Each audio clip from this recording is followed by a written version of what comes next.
the PlayStation turns 30 again today, and it'll turn 30 one more time at the end of the month because it's got more official birthdays than the King apparently, but that's fine because it means I have an excuse to talk about one of the greatest racing games ever made. What's the first game you think of when someone mentions a particular console? For example, when someone mentions the Xbox 360, I immediately think of Oblivion. When someone mentions the PS3, the first set of images that flash up in my mind are the Istanbul Palace Museum in Uncharted 2. Game Boy, Tetris. Switch, Breath of the Wild. Mega Drive, World Cup Italia 90. But what game do you think of when someone brings up what is arguably the most important, the most pivotal games machine of all time, the PS1, the original PlayStation? Please, by all means, let us know in the comments. But for me, as you've obviously gleaned by now, it's WipeOut 2097, a game that I have such enduring love for, a game that was for me the absolute hard-cut end of the 16-bit era and the start of everything that came after. I spent the entire summer of 1997 hanging out with my mate David from school, his PS1 and his 14-inch CRT TV with a built-in VHS deck, and we did nothing that summer apart from eat crisps and play WipeOut 2097 and watch Last Action Hero, but that's not relevant. And I understood even back then that this was when real-time graphics properly arrived, and not a bunch of flat shaded polygons that vaguely resembled something like we'd had up to that point. I mean gorgeous, beautifully lit, neon-pocked, aesthetic dripping 3D graphics with a deliberate look and feel unlike anything else we'd seen before. With the PS1 arrived a quantum leap in 3D graphics rendering that changed everything. Even how 2D games were made from that point onward, which is a whole other video made by someone else, frankly. But why was the PS1 so pivotal? I mean, it's a fair question. Take away the benefit of hindsight and what you have is a Johnny-come-lately firm coming to the market with a console that wasn't the first or only one with dedicated 3D hardware, and wasn't the first or only one to use CD-ROMs as storage media. By the mid-90s, these were both reasonably established things, and their advantages were well understood. No, it wasn't even the first console to put those two things together, which is the very synergy of technologies that changed everything about video games from the mid-90s onwards. I mean, without that, you don't get Metal Gear Solid, and without Metal Gear Solid, you don't get everything. None of these things were Sony innovations. What makes the PlayStation special is that it did them frankly better than any other platform, with a clarity of vision not seen in console hardware since the original Nintendo Entertainment System, while also being affordable. Not cheap, but affordable, and probably most crucially, really f***ing cool. And WipeOut 2097 in particular exemplifies everything that made the PS1 special. A moment in time, an immaculate vibe. We all know about how there were PlayStation consoles set up at the Ministry of Sound back in the day, right? How loads of 20-something pill poppers were having it large to the shaman and then hitting the PlayStation chill-out room for 4 hours of WipeOut. You can play PlayStation and have a good time, listen to some good music as well. Guaranteed, the only thing those guys listen to these days is James O'Brien and their Vauxhall Mocha. But that's the original WipeOut they were talking about, okay? A launch title for the PS1 in Europe, and a fine game in its own right. Developed by Psygnosis, an established developer by that point which had been making loads of stuff for 16-bit era machines like the Atari ST and the Amiga. They were acquired by Sony Interactive, who obviously recognised that these guys had the kind of cool Britannia, Chemical Brothers, Hacienda-infused vibes that the PlayStation was going to go all in on to differentiate itself from the cartoon mascot competition. Psygnosis, or as they were later known, Studio Liverpool, were a great fit for Sony's gaming ambitions at the time because they were already a developer and publisher known for pushing games in the general direction that the PS1 was aiming for. Games with mature themes and complex systems like Hired Guns, an early squad shooter in a persistent 3D world by a little known outfit called DMA Design, who you know today as Rockstar North. Other early 3D experiments like Infestation, a weird bug-based corridor shooter, and Matrix Marauders, a Battlezone-esque polygon 'em up with antigrav ship designs you might find eerily familiar. Psygnosis was tasked with developing showcase games for PS1 reference hardware, projects which ended up on the release system as the sorely underrated Assault Rigs, Space Combat Simulator, Colony Wars, and Helicopter Cop, Copter Chopper, Showstopper, G-Police, both of which were insanely good and are still eminently playable to this day, alongside of course the original Wipeout game we've already talked about. Why isn't this video about the original Wipeout then, Jim? Because it's not as good as 2097 and Prodigy aren't on the soundtrack. I'm not even being facetious. It sounds like a weird thing to say, but video games are amazing at sequels. Films are bad at sequels, goes without saying. Television, littered with rubbish spin-offs and sequel shows. Yes, the whole thing was my idea. People have sequels and they're usually awful. Reality itself is in a death spiral of diminishing returns right now. Sequels are rubbish, usually, but not when it comes to Star Trek II, The Wrath of Khan, or video games. And it's because, as is the case with the original Wipeout and Wipeout 2097, game development is often an iterative process.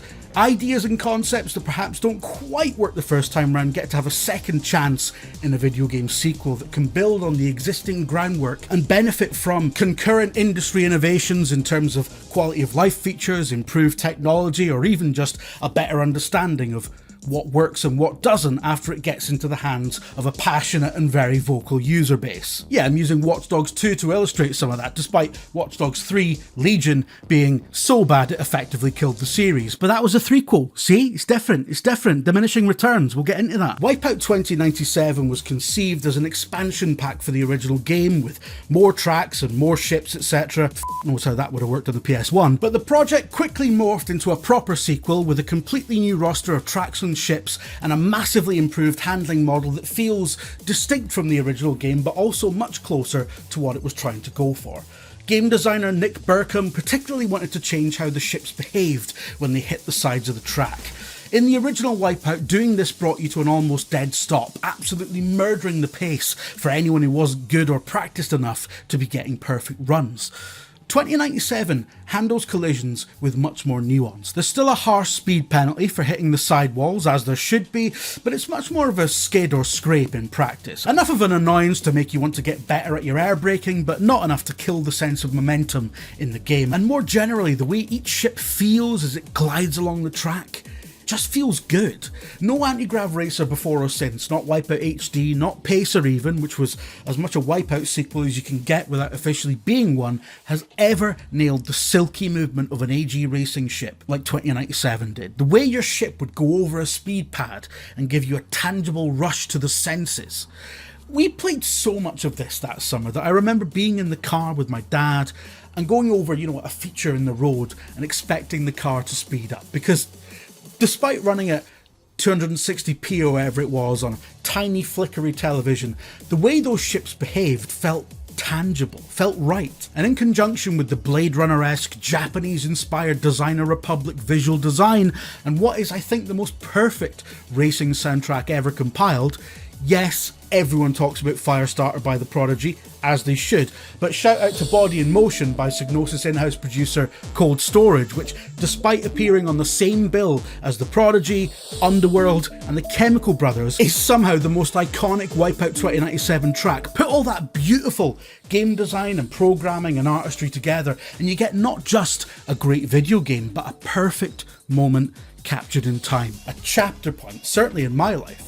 While researching for this video, I loaded up Talon's Reach for the first time in years, well over a decade I think, and I was immediately transported back to that summer in 1997. I could taste the Panda Pops, man. And it's mad that it left such a lasting impression. I moved on from it. I didn't even have my own PlayStation until the PS3 era, where I had a grown-up job that gave me money for goods and services, because my parents were stingy bastards who couldn't get their heads around why my Amiga 1200 wasn't good enough anymore. I distinctly remember showing them, I think it was the Wipeout 2097 review actually, in an issue of Games Master of all things, and going, the Amiga can't do this, Mum. It physically can't do this, Mum. Mum!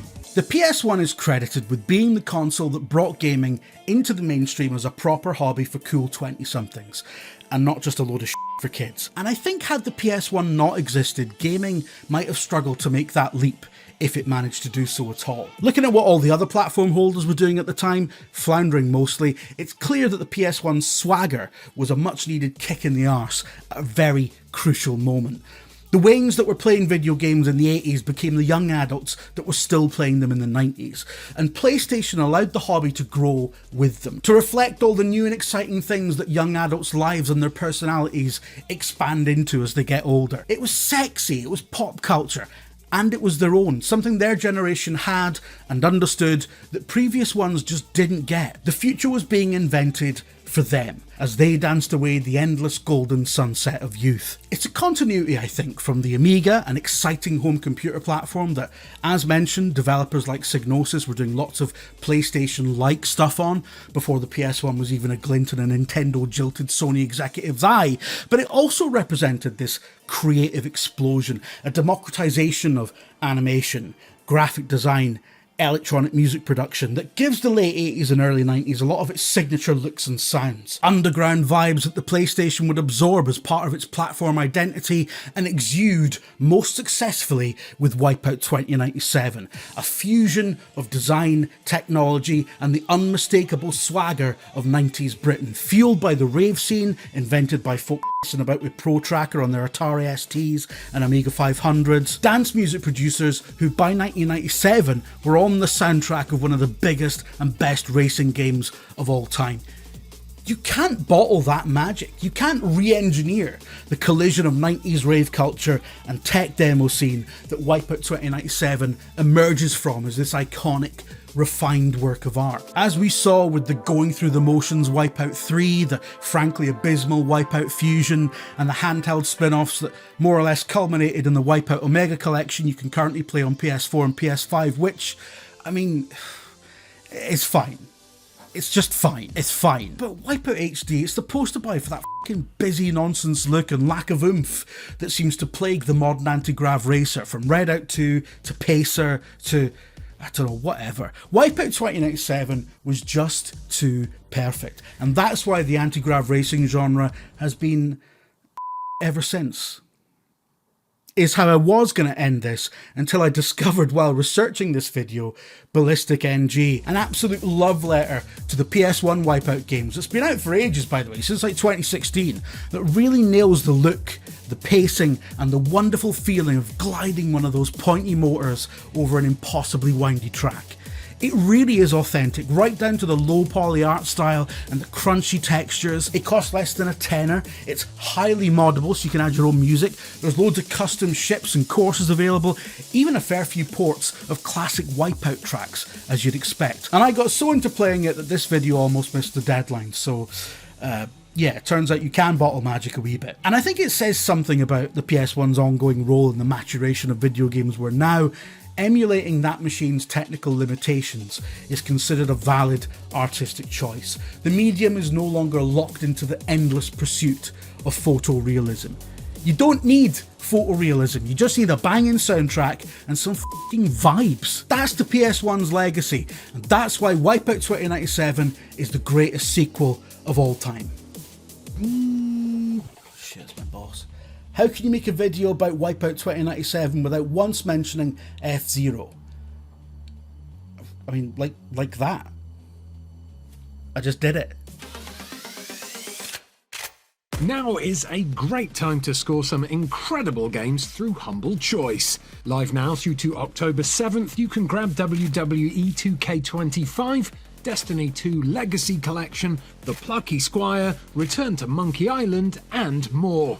Whether you're building up your backlog or discovering something new, this is the perfect time to pick up these fan favourites. Plus, every purchase supports a good cause, with this month's featured charity being Team Rubicon. Get a curated mix of PC games every month, all for just £11.49 a month.